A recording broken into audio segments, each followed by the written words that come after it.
Kamen Rider here. Welcome to my review for Kamen Rider Revice episode 24. This episode resolves our Revi Vice split crisis. Sort of. We pick up in kind of a funny manner, actually, showing that the bathhouse is in disarray without having Iki there to help take care of everything, with Vice being the main person.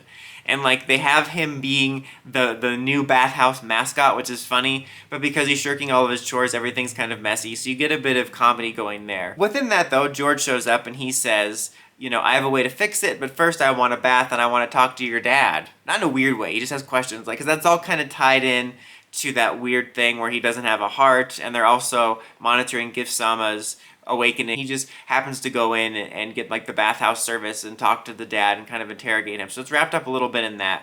And then he is trying to help Iki and Vice, and he basically comes up with this plan to use the fact that Vice could possess the stamp and to use that to fix the situation. But Vice is a little bit mistrusting. He thinks that he's gonna kind of try to do some weird experiments, which is what happened last time, you know, when they first switched and it was revealed that Vice wasn't being malicious about it, but then he was pretending he was being malicious about it because he was worried they were gonna do weird experiments on Iki. So there was a little bit of push-pull on that, and especially later on when George gets kidnapped because he's talking to Sakura, because he knows that Sakura is talking to that weird family, and he's talking to her, and then he gets kidnapped. So it's kind of this whole like, well, we need him.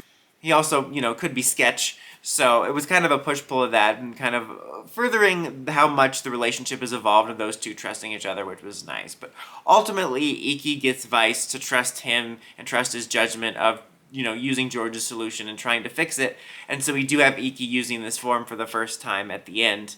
But it's not fully fixed. You think it's fully fixed, and now they have this weird hybrid form thing where when Vice is like Iki, he has like demon ears and a demon tail, and it's very Imagine-esque, and that seems to be like a problem. I honestly thought that was the solution. Like, it was gonna be the same, but when Vice possesses him, he looks like this. I actually kind of hope that's what ends up happening, is that, you know, I get a feeling that the status quo of this relationship will change several times throughout the series.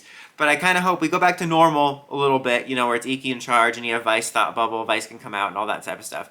But then when we do this form, he possesses him like an Imagine, and then that way we can have both Vice and Iki in control of this form, which kind of, that's when this first happened, I kind of thought, oh, it kind of reminds me of Type Trideron when Belt could take control. So I don't know, we'll see. So it's like resolved, but it's not. It's almost like a comedy thing now, where it's like this ever-evolving routine of trying to get this thing fixed. I like the way that played out, and I like the way that they're actually suspicious of George, which I feel like is a long time coming. In a way, I just feel like they haven't mentioned it enough with how shady he is, so I like that aspect. I'm liking the stuff with Sakura kind of being torn about this organization. We get a little bit of a flashback of her talking to the leader, and she's like, oh, so you're the one that sent Iki the driver and stuff. He's like, yeah, we thought he'd be able to handle this, but we didn't know it was going to go this way.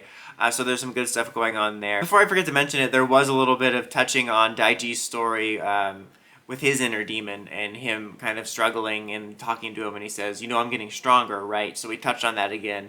And I get a feeling that's because I feel that Daiji's had a lot of pressure on him ever since what happened to demons. I think that could be the reason that Kagero's gaining strength again. I just think that after this Revice stuff is solved for this form, they really need to, like, the family needs to put attention onto this. Because it's, again, it seems weird to me. I mentioned this in the last couple weeks' review. It seems weird to me that they're not bringing this up as something that needs to be solved. It makes for an interesting story, but just logically within the context of the story, you think they'd want to try to find a way to make this safer, to get rid of Kagero or something. Speaking of that stuff, there's also mysterious stuff going on with the Demon's Driver, because that's why George gets kidnapped, is Olteka wants to bring out the full potential of the Demon's Driver, and he thinks he does, but he winds up getting defeated, and the Demon's Driver is like, well, I guess it's time for me to take my leave now. So that's becoming a very interesting aspect. Like, the Demon Driver and the rider system in general is way more important than I thought it was going to be at the beginning. But yeah, I overall thought this was a pretty good episode. I would say it was an average episode. It was a 3 out of 5. There was some good stuff in it. It wasn't hugely impactful, but it was pretty decent.